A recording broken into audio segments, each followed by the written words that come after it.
थोड़ा पीछे जाइएगा, बहुत थोड़ा पीछे जाइएगा।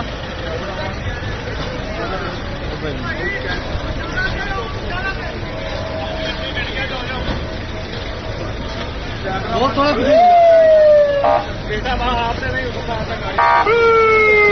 था।